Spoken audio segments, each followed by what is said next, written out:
Hello guys, তোমরা কেমন আছো? আশা করি তোমরা সবাই ভালো আছো। আমিও খুব ভালো আছি। তো ফার্স্ট যে তোমরা ব্লগটা দেখেছো সেই ব্লগটা তোমাদের নিচে দেখিয়েছিলাম। এবার দেখো আমি একটু ওপরে উঠবো। এখানে ময়ূর আছে, সাপ আছে, অনেক কিছু আছে। শুধু ময়ূরটা কালকে এসছিল, আমি জাস্ট ভিডিওটা মিস করে গেছি, মানে ভিডিও আমি তুলতে পারিনি। আমি এত এক্সাইটেড হয়ে গেছিলাম ময়ূরটাকে দেখে যে ও আমার মানে গলার আওয়াজ শুনেই ও নাক দিয়ে নেমে চলে গেছে। তো যাই হোক, আজকে নেই অবশ্য। অনেক চেষ্টা করলাম তোমাদেরকে শেয়ার করার জন্য বা তোমাদেরকে দেখানোর জন্য, দেখতে পেলাম না। তো কি করব, চলো দেখি তোমাদেরকে একটু বাগানটা ঘুরে দেখাই। কত সুন্দর! এই যে ভেতরটা দেখেছো? এই ভেতরের ওপরটায় বসেছিল ময়ূরটা। আমি এখান থেকে উঠে জাস্ট এখানটা দাঁড়িয়েছি, ও আমাকে দেখে পুরো ভেতরে ঢুকে গেল।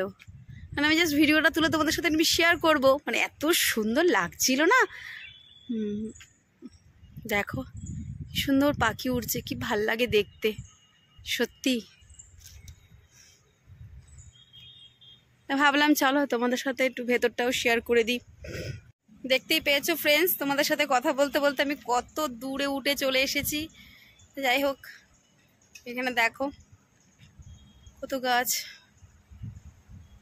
দেখতেই পেয়েছো। অপূর্ব জায়গা,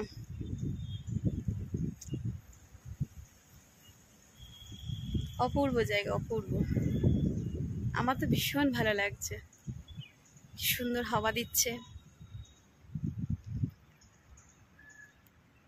আমি ভাবছি শুধু ময়ূরটাকে দেখতে পাবো, ব্যাড লাক, ওর ভেতরে চলে গেছে। যে গর্তটা তোমাদের দেখালাম ওইখানে চলে গেছে। চলো আমি এবার যাই, যতটুকু পেরেছি আমি তোমাদের সাথে শেয়ার করলাম। আবার একটা ব্লগ নিয়ে চলে আসবো, কেউ মিস করো না। যদি আমার ব্লগটা ভালো লাগে লাইক কমেন্ট সাবস্ক্রাইব করে দিও। চলো টাটা, বাই।